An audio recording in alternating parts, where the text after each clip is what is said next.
السلام عليكم ورحمة الله وبركاته. طلاب الصف الخامس الابتدائي، ازيكم عاملين ايه؟ يا رب تكونوا بخير دايما. بداية كده قبل ما نبدأ هنصلي على سيدنا النبي عليه أفضل الصلاة والسلام ونبدأ مكملين مع بعض. المفهوم التاني هنا بيتكلم عن الماء كأهم الموارد الطبيعية على سطح الأرض. هنا في الوحدة ديت أو في المفهوم ده كل كلامه عن الماء، وازاي الماء هو مورد طبيعي، وايه الاسباب اللي احنا لازم نحافظ على المياه. تمام. هنا الدرس الاول بيتكلم هنا يقول لي الموارد الطبيعية على سطح الارض هي الموارد التي نحصل عليها منين؟ من الطبيعة، ويستفاد منها الانسان. قبل ما نخش في الدرس عايزين نفهم يعني ايه موارد طبيعية. كلمة موارد طبيعية يعني الشيء الموجود في الطبيعة بشكل عام من غير ما يتدخل الإنسان فيه، يعني الإنسان والحيوان ملوش أي تدخل فيه نهائيا. زي إيه؟ زي عندنا هنا الماء. هل البشر ليهم تدخل في الماء؟ يعني هم اللي صانعين الماء ده؟ لا طبعا، هم مش صانعينه، دي شيء في الطبيعة، ربنا سبحانه وتعالى خلقه في الطبيعة. طب مثال تاني، ضوء الشمس ده احنا صانعين الشمس او ضوء الشمس وحرارة الشمس؟ لا طبعا، ده ربنا سبحانه وتعالى هو برضه هو خالق الشمس، وهو اللي جعل الشمس اللي هي تنور لنا وتدينا الحرارة. صح ولا ايه؟ تمام. عندي هنا بيقول لي ايه؟ في ضوء ذلك اي المواد التالية تعد من الموارد الطبيعية. ايه هي اللي تعد من الموارد الطبيعية؟ هنا عندي الماء مورد طبيعي ولا ايه؟ طبعا مورد طبيعي. ماشي. عندي السيارات، لا السيارات البني ادمين والبشر هم اللي صانعينه. عندي الذهب، ده مورد طبيعي ولا ايه؟ طبعا مورد طبيعي، وهنعرف ليه كمان شوية. عندي هنا البلاستيك مورد طبيعي؟ لا مش مورد طبيعي، احنا اللي بنصنع البلاستيك. تمام. هنا بيقول لي ايه؟ بيقول لي تتعدد وتتنوع الموارد الطبيعية على سطح الأرض مثل الماء والمعادن. ماء ومعادن كالذهب، أو يبقى الذهب مورد طبيعي ولا ايه؟ الذهب طبعا مورد طبيعي، والفضة والألمنيوم وغيرها. تمام. طب ليه الذهب والفضة والألمنيوم؟ احنا عندي هنا المعادن تشمل الذهب والفضة والألمنيوم، لأن الذهب والفضة ده احنا بنستخرجه من باطن الأرض، بس ما بنصنعوش، يعني ليس لنا دخل فيه، احنا بنستخرجه، هو موجود، ربنا سبحانه وتعالى جعله في باطن الأرض وفي البراكين وفي مناجم الموجودة فيه، احنا بنستخرجه وبنعمل له عملية تدوير على حسب الشيء اللي احنا هنصنع منه. تمام. ماشي. هنا بيقول لي سؤال، كيف يمكننا حماية الموارد الطبيعية؟ الماء ده احنا خايفين ان الماء يخلص، او يخلص منين؟ او يخلص من عدم الاستخدام الصحيح ليه. يعني احنا نستخدم الماء في الاستخدام الصحيح، يعني يعني نعمل على ايه؟ تدهور المياه وتلوث المياه. تمام. هنا يمكننا حماية الموارد الطبيعية عن طريق ترشيد. يعني ايه ترشيد؟ يعني توجيه الناس أو توجيه هذه الموارد للحفاظ عليها. يعني بنوجه الناس إن احنا نستخدم المياه فيما يفيد، ونبتعد بعدا تاما عن إهدار المياه. هنا بقول لي ترشيد استخدام المياه العذبة قدر الإمكان. يعني احنا هنرشد، يعني هنوجه الناس ان احنا نستخدم المياه العذبة قدر الامكان في الحاجة فقط. انا محتاج المياه العذبة يبقى بستخدمها في الشيء اللي انا محتاجه، ومش هدني فتحها الصنبور او الحنفية عمال على بطال. عندي هنا 2، تدوير الاشياء التي يمكن استخدامها اكثر من مرة. يعني عندي الأشياء زي الماء ممكن نستخدم الماء أكثر من مرة، لأن أنا بعمل على إعادة تدوير المياه. تمام، بعمل إعادة تدوير المياه. والذهب والفضة دي برضو موارد طبيعية، بعمل على إعادة تدويرها لما يحصل لها تلف أو الماء ما يحصل له إهدار للمياه وتلوث. تمام. هنا عندي الحرص على منع تلوث المياه العذبة، إن احنا نحافظ على المياه حتى لا تضر بالنباتات والحيوانات، لأن المياه لما تكون ملوثة تمام بتضر بالنبات، لأن النبات وبتضر بالحيوانات وبتضر بالبشر، لأن النباتات احنا بنسقيها لو لو سقيناها بالماء تمام الملوث، ما هي هتتكون بطريقة يعني ملوثة داخليا، فاحنا بنتغذى، البشر اللي هم الناس بيتغذوا على النباتات، صح؟ مش الفاصوليا والفول والرز، مش دي نباتات احنا بنتغذى عليها؟ فلما نسقيها بالماء الملوث احنا بنتلوث عن طريق غير مباشر. تمام. يحتاج كل من الإنسان والنباتات والحيوانات إلى إيه؟ ده سؤال، دي حتة نقطة مهمة. إلى إيه؟ يحتاج لإيه هنا؟ يحتاج إلى الماء. يحتاج إلى الماء للبقاء على قيد الحياة طبعا، وجعلنا من الماء كل شيء حي. هنا سؤال بيقول لي لماذا يعتبر الماء أهم الموارد الطبيعية على سطح الأرض؟ ليه المية مهمة جدا على سطح الأرض؟ ده سؤال مهم جدا وسهل جدا. بيقول لي لأن الماء من أساسيات بقاء الكائنات الحية. الماء من أساسيات بقاء الكائنات الحية، لأن إحنا من غير ماء مش هنقدر نعيش، من غير ماء مش هنقدر إن إحنا نرتوي، صح؟ لأن الماء عامل أساسي. بيقول يعتبر الماء كذلك، من غير الماء مش هنلاقي كائنات بحرية زي الأسماك، زي الدلافين، زي الأسماك القرش. تمام. يعتبر الماء موطنا طبيعيا للعديد من الكائنات الحية، من غير كذلك موطن، يعني الأسماك دي بتعيش الماء. ويشكل الماء تقريبا أكثر من 3/4 جسم الإنسان، زي ما انتم شايفين في الصورة دي. ده صورة الإنسان، ده المفروض ده تكملة لصورة الإنسان، 3/4 يعني واخدة جسم الإنسان كله. تمام. بيقول لي هنا إيه؟ ده ملحوظة، كمية المياه محدودة على سطح الأرض. كمية المياه محدودة على سطحها، كما أن معظمها من المياه المالحة غير الصالحة للشرب. هنا هو بيتكلم عن كمية المياه العذبة وليست المالحة، لأن احنا خدنا في الوحدة الأولى لو تفتكروا معايا إن كمية المياه المالحة نسبتها كام؟ نسبتها المالحة 96.5، أما العذبة اللي احنا بنتكلم عليها دلوقتي نسبتها 3.5%، فقليلة جدا مقارنة بالمالحة. تمام. عندي هنا أهمية الماء، بيتكلم هنا على أهمية الماء. تمام. السؤال ده فكر تحله مع نفسك كده، سهل جدا إن شاء الله. هنا بقول لي إيه؟ يعتبر الماء موردا طبيعيا مهم، عارفين طبعا. تمام. تختلف طرق استخدام الماء على حسب المجتمع الذي تعيش فيه. يعني كل مجتمع ليه طرق الخاصة لاستخدام المياه. تمام. ازاي؟ قال لي فمثلا يعني مصر هنا تعتمد على الماء في توليد الكهرباء طبعا من خلال السد العالي في أسوان. احنا بنعتمد على ايه؟ بنعتمد على الماء على توليد الكهرباء، صح؟ وبنستخدم الماء في الزراعة وري النباتات. تمام. عندي هنا مخطط، بيقول المخطط ده استخدام الماء.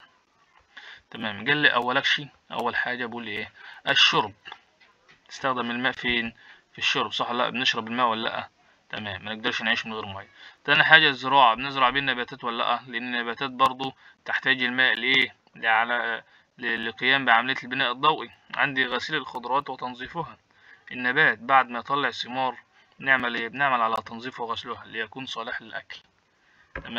تمام. عندي بنعمل برضو على توليد الكهرباء، بنولد من الماء كهرباء، بنستغل يعني وجود الماء ونولد منه كهرباء. عندي صيد الأسماك. ليه صيد الأسماك؟ لأن الأسماك دي بتعيش في الماء. تمام. فبيعد موطن أساسيا للكائنات البحرية زي الأسماك.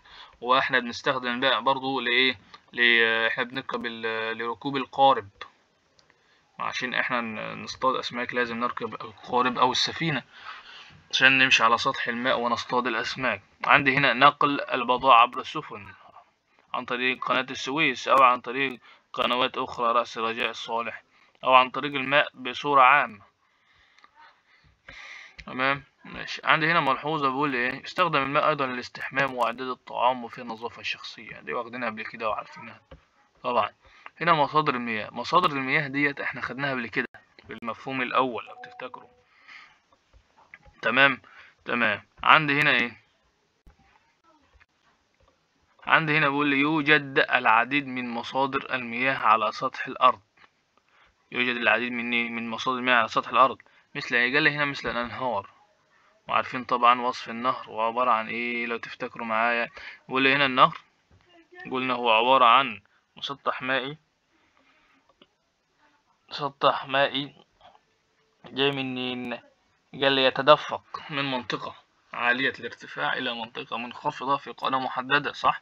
طب الجداول المائية، احنا عارفين الجداول المائية دي المكان اللي هو بيكون بعد الشلال، خدناها في الدرس الخامس لو تفتكروا، مياه بتاعته عذبة وباردة ويتدفق بسرعة. تمام تمام. عندي هنا البحيرة، وعارفين البحيرة هي تحيطها اليابسة من جميع الاتجاهات، معظمها عذبة وإيه وبعضها مالح. بحار أو المحيطات ده مسطح هائل من إيه، من الماء المالح. طب هنا ناقص حاجة تانية لو تفتكروا معانا، المياه الجوفية. تمام. بقول لي هنا إيه،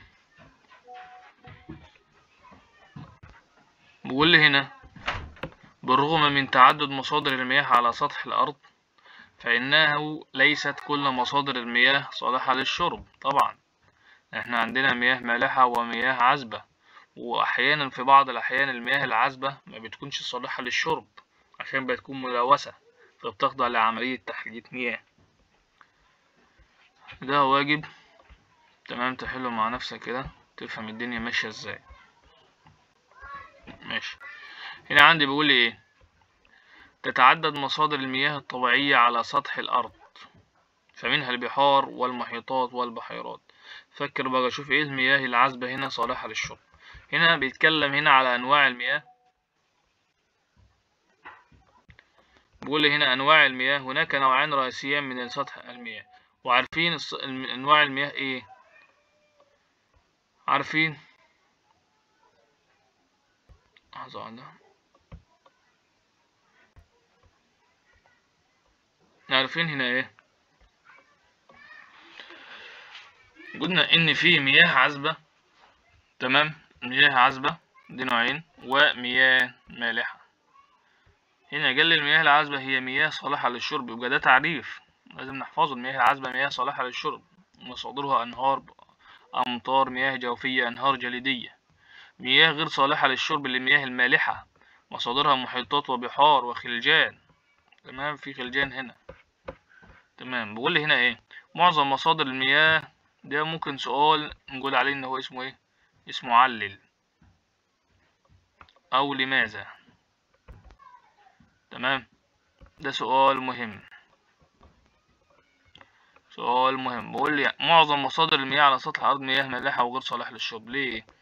لان نسبتها عالية والارتفاع تركيز الاملاح بها. تمام ماشي. بقول هنا ترشيد استخدام الماء، يعني توجيه استخدام الماء بالطريقة الصحيحة. بقول اللي ترشيد استهلاك الماء يمكننا اتباع بعض الطرق الآتية عشان نعرف نستخدم الماء صح. قال لي تقليل زمن الاستحمام، بدل ما الواحد يستحم نص ساعة، لا استحم مثلا 10 دقايق أو 30 دقيقة.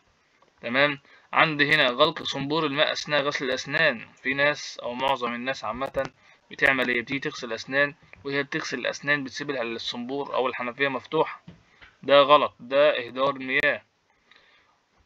غلق صنبور المياه أثناء غسل شعرك، في ناس لما تيجي تغسل شعرها تمام بالشامبو كده فبتسيب الماء مفتوح، ده برضو ده غلط، ده إهدار للمياه العذبة.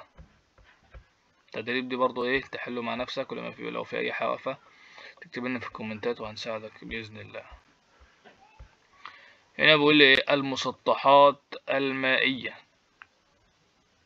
احنا خدنا كل الكلام ده قبل كده تمام، بس هنتكلم عليه هنا في صورة ايه سريعة عشان احنا دارسينه قبل كده. بيقول المسطحات المائية يعني اي مسطح مائي موجود على وجه الارض، اي مكان في مية اسمه مسطح مائي. بيقول يستخدم العلماء بعض الخصائص مثل الحجم والموقع وحركة المياه ودرجة ملوحة المياه لتحديد ووصف المسطحات المائية. مش فاهمين طبعا الكلام ده. ماشي، الكلام ده بيقول لي ان العلماء تستخدم من حيث حجم الماء والموقع وحركة المياه ودرجة ملوحة المياه في ان هم يفسروا او يعرفك نوع المياه ده ايه، يعني هل ده النهر ولا بحر ولا بحيرة ولا بركة، تمام، ولا مصب. فمن خلال الحجم بتاع المكان وعمق المكان ونوع المياه، هل عذبة مالحة، بيفسروا لك ويوضحوا لك ده نهر ولا ايه ولا بحر. تمام. عندي هنا بيقول لي اولا الانهار احد المسطحات المائيه العذبه. طب نوع المياه فيها احنا عارفين ان هي عذبه طبعا. تمام. تبدا نقطه انطلاق تدفق النهر من الجبل.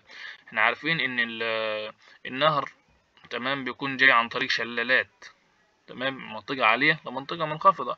والمية بتاعة الأنهار في قناة محددة. مية الأنهار عذبة وبتكون جارية من خلال حاجة اسمها جداول مائية، تمام. فده مياه النهر هتلاقيها جاية من منطقة عالية في الجبل لمنطقة منخفضة، لأن المية بتنزل من فوق لتحت عن طريق الجبال. وينتهي تدفق النهر عند التقائه بالبحر أو بنهر آخر. تمام. المية ديت متحركة، في سبيل إن هي متحركة أكيد هتلتقي بمنطقة أخرى من المياه سواء كانت بحر أو نهر أكبر. عندي هنا بحيرة، وعرفنا البحيرة هي إيه. قال لي هو مسطح مائي كبير محاط باليابس من جميع الاتجاهات. قال لي المياه، نوع المياه، قال لي معظمها عذبة وبعضها مالح. تتشكل مياه البحيرات عندما تتجمع المياه في منطقة منخفضة، يعني زي ما انتم شايفين كده، ده بحيرة يحيطها اليابس من جميع الجهات، اللي تتجمع المياه هنا في منطقة منخفضة. يعني ايه؟ حدث في أمطار، حدث في فيضانات، فالمنطقة المنخفضة دي تتجمع عن طريق ايه؟ عن طريق المياه، تمام، وتسمى بحيرة. عندي الأراضي الرطبة. الأراضي الرطبة ديت هي مناطق يكون فيها منسوب المياه أعلى قليلا من مستوى سطح الأرض. يعني ايه؟ المناطق الرطبة دي تكونت نتيجة لسقوط الأمطار، زي ما انتم شايفين في الصورة الموضحة. تكونت نتيجة لإيه؟ لسقوط الأمطار. يعني أراضي رطبة يعني أراضي فيها منسوب، يعني أراضي طينة، يعني لما الحتة تمطر، تمام، وتخلي الشوارع طينة، هي دي اسمها أراضي رطبة. تمام. عندي هنا نوع المياه، أكيد مياه عذبة لأن هي إيه؟ ناشئة عن الأمطار. تعد المستنقعات. المستنقع ده اهو برضو أراضي رطبة، يعني المية لا تخلو منها، فيها مية بنسبة بسيطة، تمام. مستنقع يعني المية لا تنفذ منه، يعني أراضي رطبة يعني طينة يعني. والبرك أنواع مختلفة من الأراضي الرطبة. كذلك البرك بيكون فيها منسوب مياه يعني راكدة، في نفس الوقت تعتبر يعني اللي حواليها أراضي رطبة. عندي هنا المصب. المصب ده حليناه في الأسئلة لو تفتكروا في الفيديو اللي عدى أو اللي قبليه. المصب ده هو ايه؟ مكان التقاء النهر بالمحيط او البحر، يعني عبارة عن جيد. الناس لو تعرف يعني ايه جيد، يعني طريق مسار كده، ده المصب. ومكان التقاء، تمام، التقاء ايه؟ النهر بالبحر او بالمحيط، يعني بيصب المية. انتوا عارفين ان المياه موجودة على الكرة الارضية في كل الاماكن، تمام، ومتصلة مع بعضها وتدور حول بعضها حول الكوكب الارضي في مسارات تسمى تيارات المحيط، تمام. نوع المياه هنا قال لي مزيج، ما هو التقاء نهر بالمحيط يبقى مزيج من المياه المالحة والمياه العذبة. قال لي حيث تختلط مياه المحيطات أو البحار المالحة مع مياه النهر العذبة. ده تعريف مهم جدا، تمام. بيقول لي هنا المياه الجوفية، خدناها قبل كده، هي المياه الموجودة داخل شقوق ومسام الصخور الممتدة تحت الأرض. نوع المياه عذبة برضه لأنها متكونة نتيجة الأمطار، تتكون عندما يتم تخزين المياه في الشقوق والفراغات الموجودة بين الصخور تحت الأرض.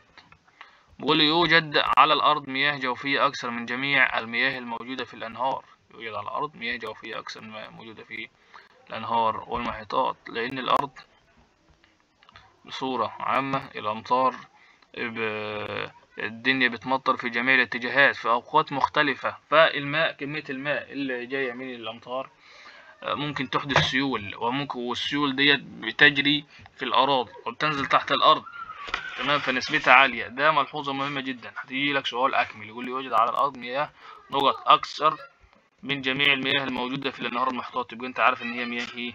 جوفية.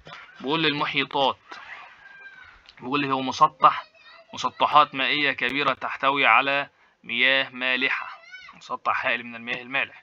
نوع مالحة تحيط المحيطات بالقارات طبعا، محيطات اللي هي الأنهار. لأن إيه؟